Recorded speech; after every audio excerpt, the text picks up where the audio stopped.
Alternating current AC, ऐसा current जो अपना डायरेक्शन बार बार बदलता हो उसी को कहते हैं हम लोग एसी। इसमें दो प्रकार के होते हैं, एक होते पेरियोडिक, एक होते नॉन पेरियोडिक। जिसका टाइम पीरियड फिक्स्ड हो वो हुआ पेरियोडिक, ये हुआ पेरियोडिक, यही पढ़ना है हम लोगों को। और जिसका टाइम पीरियड फिक्स ना हो,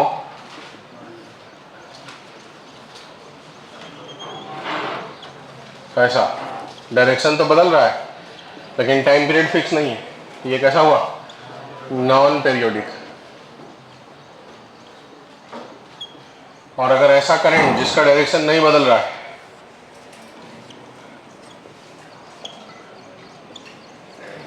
तो ये हुआ डीसी, डायरेक्ट करंट। ठीक है, इसका जो पेरियोडिक वाला है जो हमको पढ़ना है उसका इक्वेशन लिखते हैं हम लोग, I equal to I not sine omega T, या फिर आपको कॉस के टर्म में लिखना है, ग्राफ अगर कॉस वाला हो तो I equal to I naught cos omega T भी लिख सकते हैं। ठीक है, दोनों में से कोई भी यूज हो सकता है।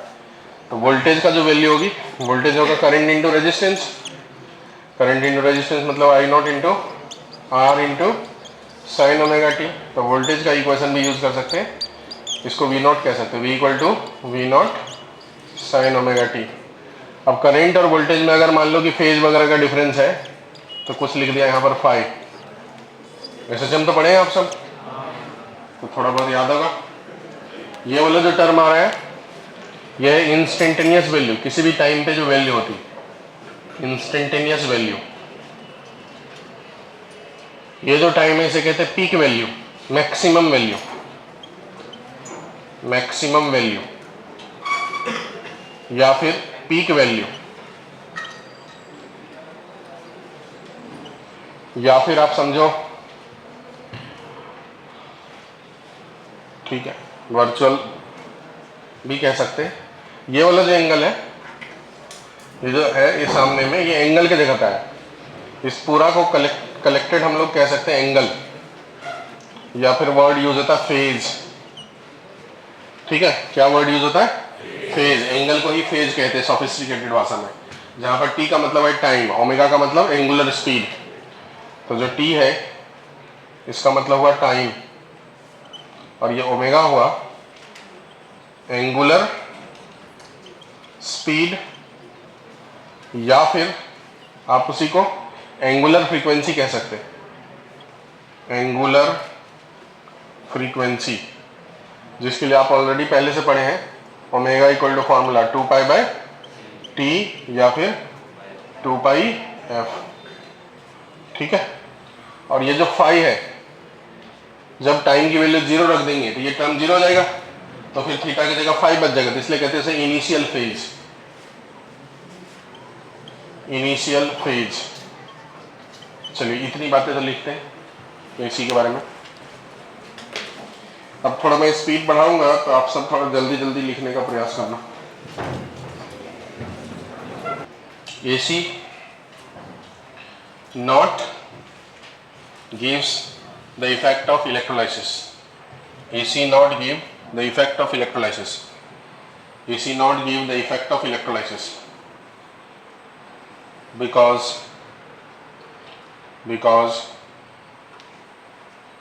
at high frequency movement of heavy ions not possible, because at high frequency movement of heavy ions not possible, movement of heavy ions not possible।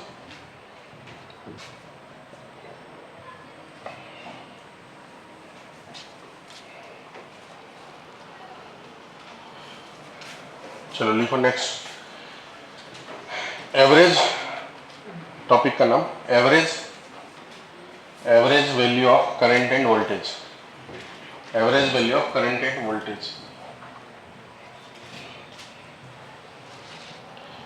मैं करंट का डेरिवेशन करता हूं। मान लो मैंने लिखा I equal to I not sine omega T, तो अगर मैंने यूज किया इसका मतलब साइन थीटा का ग्राफ हमने लेना है, ये हुआ करंट टाइम के हिसाब से, इसकी एवरेज वैल्यू निकालनी, तो ये हुआ 0, ये हुआ टाइम पीरियड t/2, ये हुआ टाइम t। तो जब आप जीरो पूरा टाइम एवरेज वैल्यू निकालोगे तो ये वाला वैल्यू होगा प्लस और ये वाला वैल्यू माइनस, तो दोनों एक दूसरे को क्या कर देगा, जीरो। अगर फुल साइकिल में बात करेंगे, फुल साइकिल में बात करेंगे, फुल साइकिल मतलब जीरो से लेकर के टी टाइम तक अगर बात करेंगे तो जो एवरेज वैल्यू होगा वो जीरो हो जाएगा। क्यों? क्योंकि जितना एरिया पॉजिटिव होगा उतना ही एरिया नेगेटिव होगा, ठीक है। इसीलिए फुल, जबकि लेकिन एवरेज वैल्यू ऑफ करंट कुछ ना कुछ तो होता है, तो इसलिए एवरेज वैल्यू हाफ साइकिल के लिए कैलकुलेट करते हैं। अगर हाफ साइकिल के लिए कैलकुलेट करें, हाफ साइकिल के लिए कैलकुलेट करें मतलब जीरो से टाइम t/2 तक, तो इधर कुछ एवरेज वैल्यू आएगी। उसी तरीके से इस t/2 से t में इधर कुछ एवरेज वैल्यू होगी। दोनों एवरेज वैल्यू का बस डायरेक्शन अपोजिट होगा, पर एवरेज वैल्यू होगा कुछ ना कुछ। तो जब भी बोला जाए फुल साइकिल में तो आप जीरो बताने का, हाफ साइकिल बोला जाए या नहीं बोला जाए तो हाफ साइकिल ही कंसिडर करना। एवरेज का फॉर्मूला क्या होता है, एवरेज अगर निकालना है तो integration of I D T by integration of D T.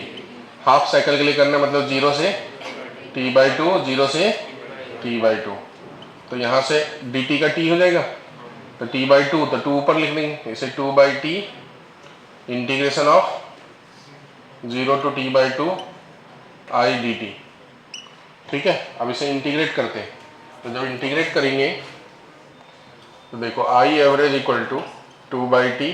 आप हमारे साथ साथ भी कर सकते हो, इतना मैथ्स तो आता ही है ना आपको, लिखो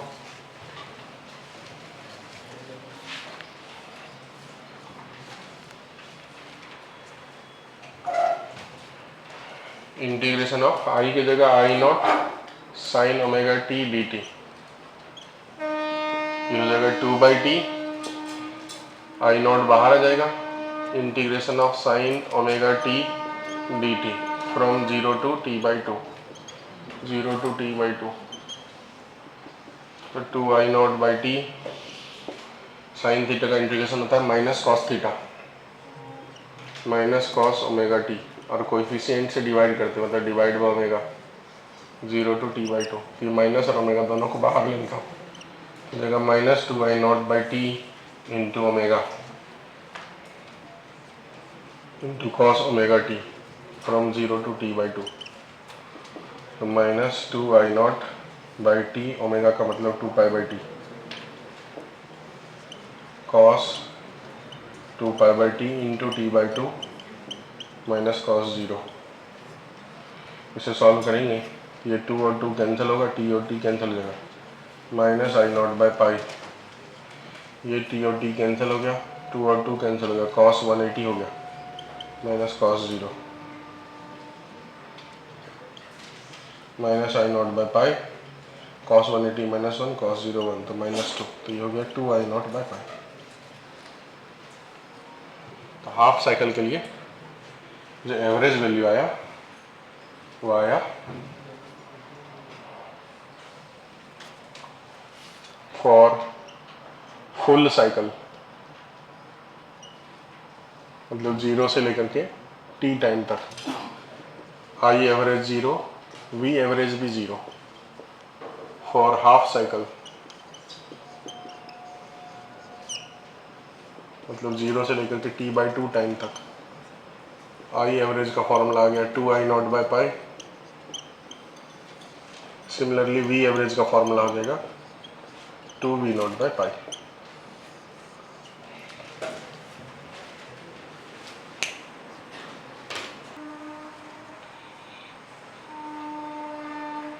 मैंने आई का लिखा, वी का डेरिवेशन आप खुद से कर लीजिए, मैं यही कर देता हूँ, आई की जगह वी रिप्लेस कर देता हूँ सब जगह,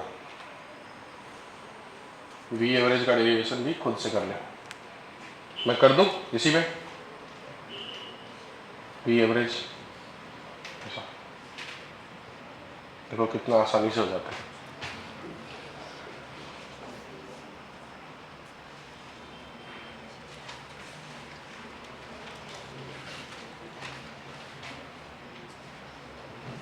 जबरदस्त, एकदम डेरिवेशन रेडी।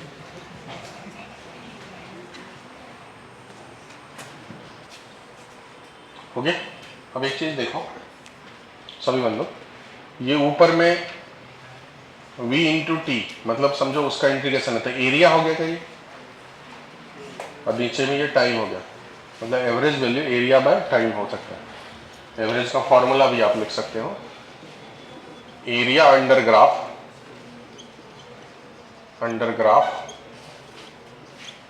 By time.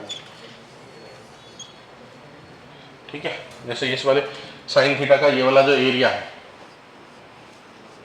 ये एरिया बाय ये टाइम लिखना है, तो आई एवरेज हो जाएगा। वो एरिया कितना होता है, तो इससे हम निकाल चुके थे, लिख लो, देखो 2I0/पाई होता है, 2I0/पाई, ये होना चाहिए एरिया बाय टाइम। टाइम की वैल्यू कितनी है, T/2, इसको जाके उधर मल्टीप्लाई करते हैं, तो आपको वैसे बाद में ये प्रूफ करके बताया जाएगा।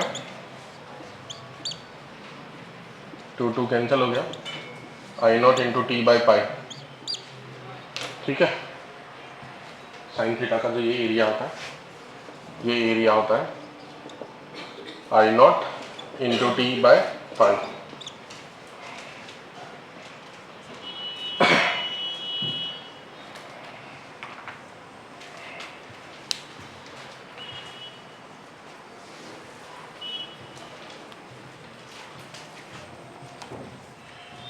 फिर लिखना RMS value of current and EMF, current and voltage, RMS value, root mean square value of current and voltage, root mean square value of current and voltage, root mean square value of current and voltage.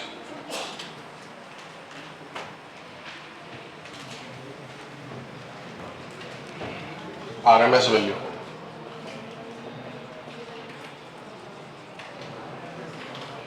तो देखो I equal to हो गया I0 sign omega T. RMS का मतलब होता है, नाम से ही पता है, रूट निकालना है, किसका, मीन का, किसके, स्क्वायर के मीन का। तो रूट के अंदर integration of I² dt by dt। अब ये जो RMS वैल्यू है, चूंकि स्क्वायर कर दिया तो नेगेटिव का भी स्क्वायर क्या हो जाएगा, पॉजिटिव। तो इसे 0 टू आप हाफ निकालिए या 0 टू t निकालिए, दोनों में एक ही आंसर आएगा। 0 टू t निकालोगे तो वही आंसर आएगा, 0 टू T/2 निकालोगे तो वही आंसर आएगा। अब इसको सॉल्व करना है, करिए आप, देखिए आता है कितना, सॉल्व करिए। तो इसे ये आना चाहिए 2I0/पाई, नहीं I0/√2 आना चाहिए।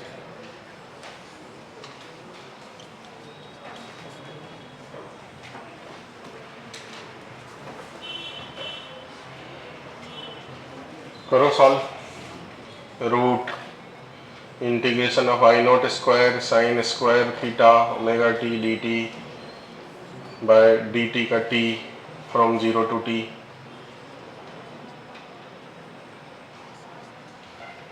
I0 बाहर आ जाएगा, root under integration of sine square omega T dt from 0 to t। मैंने आपको बताया था साइन स्क्वायर थीटा की एवरेज वैल्यू 1/2, तो डायरेक्ट आप वैसे भी लिख सकते हो, I0/1 इंटू 1/2, I0/√2। आप सॉल्व करना चाहते हैं तो कर भी लो, जैसे IRMS इतना है वैसे VRMS भी होता है, V0/√2।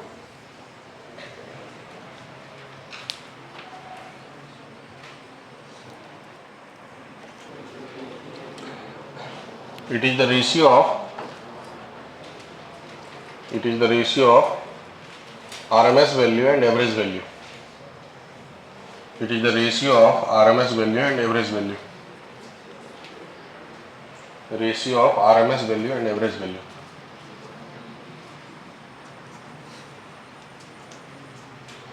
Ratio of RMS value and average value कितना हो जाएगा, फॉर्म फैक्टर, तो RMS बाय एवरेज, V या I दोनों में से किसी का भी। RMS हो गया I0/√2 और ये हो गया 2I0/पाई, I0/√2 पाई/2I0, ये कैंसिल हो गया, तो ये हो गया पाई/2√2, ये फिक्स होता है। ठीक है,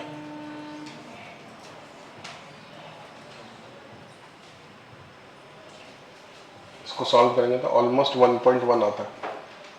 पाई की वैल्यू 3.14 और नीचे में 2 इंटू रूट 2 1.4 2.8 3.14 बाई 2.8 लगभग 1.1 के बराबर आता है फॉर्म फैक्टर। अब लिखो सवाल, क्वेश्चन लिखो। Find the RMS and average value of current in the given diagram. Find the RMS and average value of current in the given diagram. ये आई नॉट है, ये 0 है, ये 5 है, ये मान लो 10 एम्पियर है। करंट वर्सेस टाइम का ग्राफ है।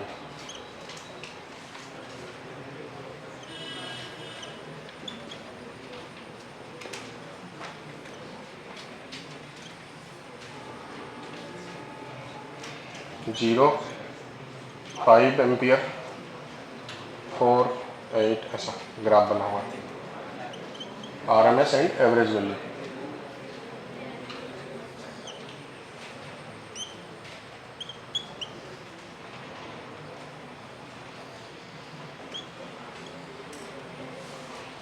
जीरो 8 16 20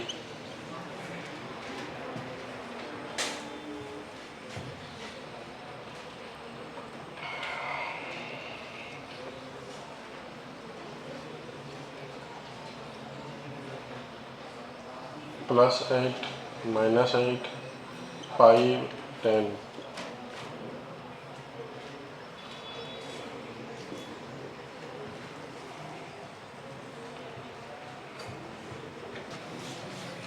देखो मैं एक सवाल बनाता हूँ, ये पहला वाला सवाल बनाता हूँ। हमको जब एवरेज निकालना है तो एरिया बाय टाइम कर ले। एरिया इसका हो जाएगा, देखो 1/2 base 5 into height 10 by time कितनी है 5, कैंसिल हो गया, कितना हो गया आंसर 5। ठीक है, और जब आरएमएस निकालना है तो रूट ऑफ स्क्वायर का एवरेज निकालना है, तो इसका स्क्वायर करेंगे ना, देखो 10 का स्क्वायर कितना हो जाएगा, तो वो जो ट्रायंगल है वो यहाँ पहुँच जाएगा 100। ठीक है, टाइम पीरियड वही रहेगा, पीक वैल्यू पहुँच जाएगा कहाँ 100। तो बड़े वाले ट्रायंगल का एरिया बाय टाइम, तो टाइम तो 5 है, बड़े वाले ट्रायंगल का एरिया 1/2, तो बेस 5 इंटू 100 कैंसिल हो जाएगा, कितना हुआ बताओ, रूट 50 कितना हुआ 5 रूट 2 बराबर। ये वैल्यू हो गया आरएमएस। ऐसे ही निकालना है आपको, ग्राफ से ऐसे निकालते हैं। हो गया, ये ग्राफ वाला कॉन्सेप्ट क्लियर हो गया। दूसरा वाला सवाल देखो, इसी में दूसरा वाला का आंसर बताओ आप। इसी का आई एवरेज निकालेंगे, तो इस ट्रायंगल का एरिया 1/2 बेस 4 इंटू हाइट 5/4, तो 5/2 आ जाएगा। 1/2 base 4 into height 5 by base 4 cancel हो जाएगा, ये 5/2। और जब आई आर एम एस निकालने जाएंगे तो रूट अंडर, देखो नीचे में टाइम 4 1/2 बड़े वाला ट्रायंगल, तो बेस तभी भी 4 ही रहेगा, पर हाइट अब बदल जाएगा, 5 का स्क्वायर कितना हो जाएगा 25, ऐसा हाइट की जगह 25 लिख लो, ये कैंसिल हो जाएगा 5/√2। इस तरीके से इसमें एवरेज में जो पीक वैल्यू है वही रहता है, और आरएमएस में पीक वैल्यू इसका स्क्वायर हो जाता है, ऐसा 20 का स्क्वायर 400। चलो कोई बात नहीं, होता है। कैसे है उसका एवरेज वैल्यू बताओ, 1/2 base 8 height 20 by base 8 cancel हो गया, 10 आ गया। और आई आर एम एस देखो, ऊपर में 1/2 बेस की जगह 8 हाइट की जगह 20 का स्क्वायर 400 बाय बेस अभी 8 ही रहेगा, ऐसा 400/2 200 बराबर। आप इसको ऐसे भी कर सकते हो, देखो ध्यान से समझ लो। जैसे I equal to I naught कुछ तो भी है, तो I R M S equal to, या आई नॉट मतलब peak value, root under I naught by root 2 का स्क्वायर भी कह सकते हो ऐसे। यहाँ से लेके यहाँ तक इसी का निकाल रहे ना हम। 16 बोल रहे क्या आप? तीनों का क्यों? हम तो एक का निकालेंगे वही वैल्यू, दूसरा का होगा वही तीसरा का होगा ना।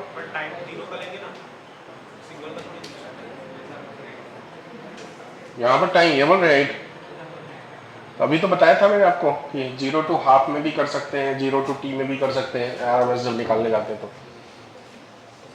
तो आप 0 से t/2 तक करिए या इंटीग्रेट 0 से t तक करिए, कोई फर्क नहीं पड़ता।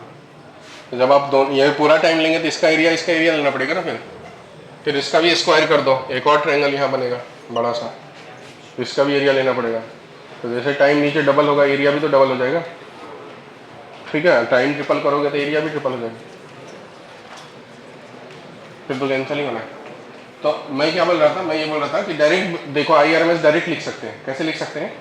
ये हर बार कैंसिल ही होना है, तो ये 1/2 होना है रूट के अंदर, और ये मैक्सिमम वैल्यू का स्क्वायर होना है। तो देखो मैक्सिमम वैल्यू कितना है 10, तो 10/√2 बोल दो आंसर है ना।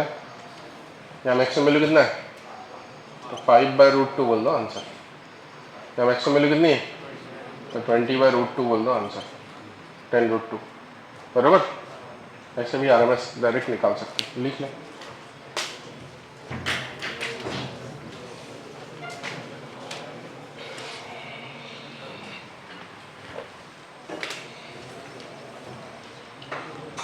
एक दो सवाल और देता हूँ, सभी पीछे वाले बंदो ध्यान दो, छूट गया तो बहुत दिक्कत हो जाएगी। बाद में पछताने से कुछ नहीं काम चलेगा। 15, 0, 5, 10 आई एवरेज, आई RMS।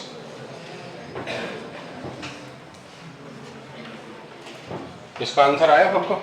इसमें तो सब कांस्टेंट ही है, तो जब एवरेज निकालेंगे तब भी 8 आएगा, RMS भी निकालोगे तो 8 ही आएगा। क्योंकि इसमें जो है इसका जो एरिया करोगे तो इसमें ट्रायंगल नहीं बन रहा है ना, तो 1/2 नहीं आएगा, रेक्टेंगल बन रहा है।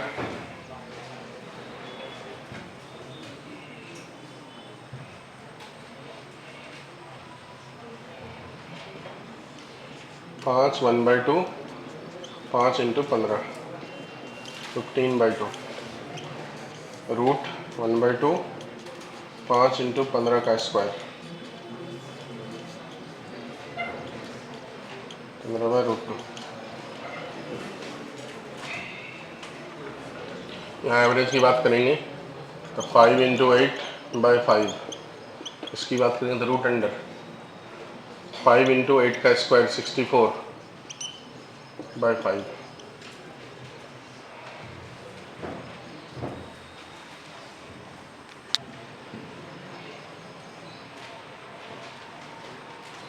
ये ग्राफ वाले कॉन्सेप्ट समझ गया? कितने लोगों को समझा बताओ तो? ग्राफ आएगा तो बना पाओगे ना, एवरेज भी RMS भी। ठीक, अब इक्वेशन वाले सवाल देता हूँ, लिखो find average value and RMS value.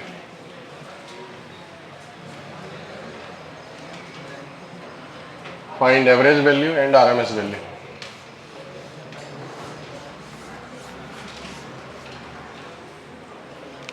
कुछ सवाल लिखता हूँ, लाइन से लिख लो। I = 2 + 3 sin ωt, I = 5 + 2 sin ωt, I = 7 - 4 sin ωt, I = 2 sin ωt + 3 cos ωt, I = 5 sin ωt + 3 cos ωt, I = 2 sin ωt, 3 cos ωt + 5।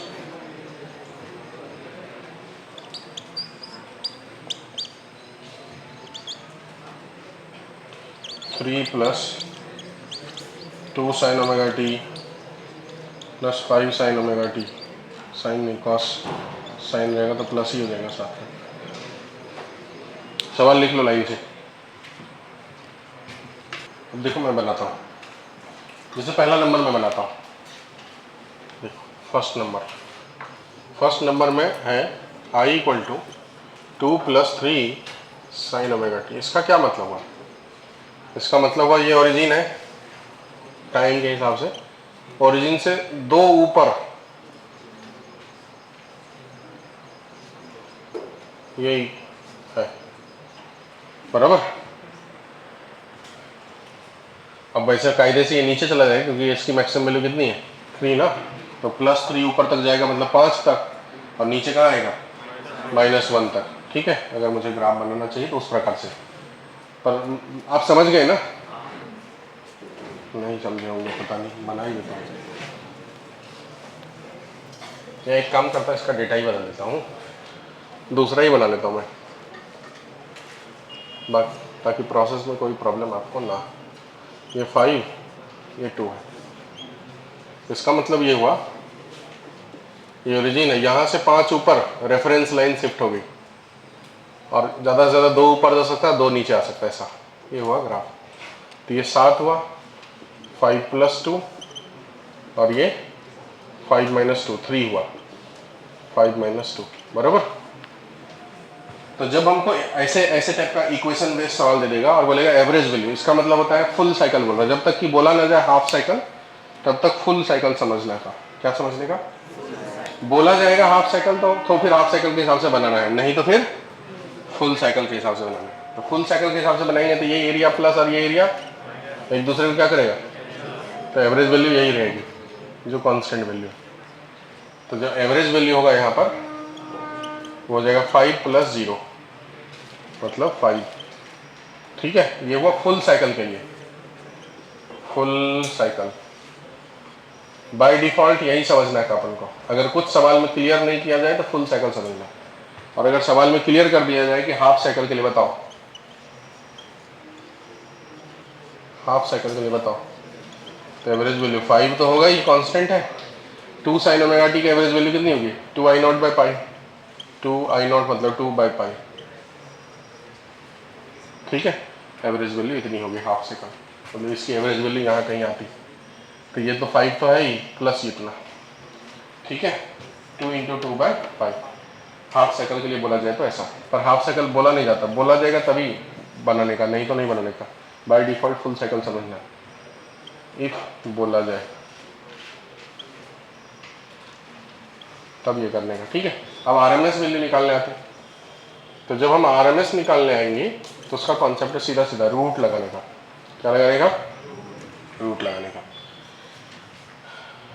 ये जो constant वाला part है उसका स्क्वायर करने का। ठीक है, जो कांस्टेंट वाला पार्ट है उसका क्या करना है? ओ साहिब हेलो, कांस्टेंट वाले पार्ट में क्या करना है? स्क्वायर करना है। और जिसमें साइन थीटा या कॉस थीटा लगा हो उसकी पीक वैल्यू बाय √2 से डिवाइड करना, फिर स्क्वायर करना। ठीक है, आ गया आंसर, बस इतना ही करना है। कितना आ गया आंसर बताओ? 25 प्लस 2 27 3√3। ठीक है, ऐसा ही करना। अब ऐसा करके सब बना लोगे क्या? बना।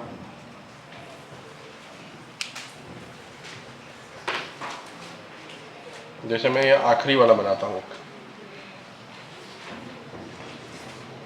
ये वाला सवाल, i equal to 2 sine omega T 3 cos omega T plus 5।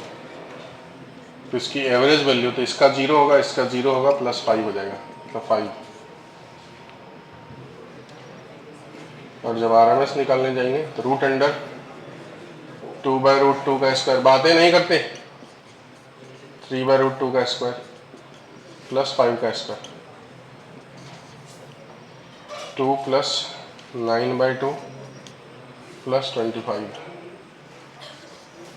27 plus 9 by 2 54, plus 9 63/2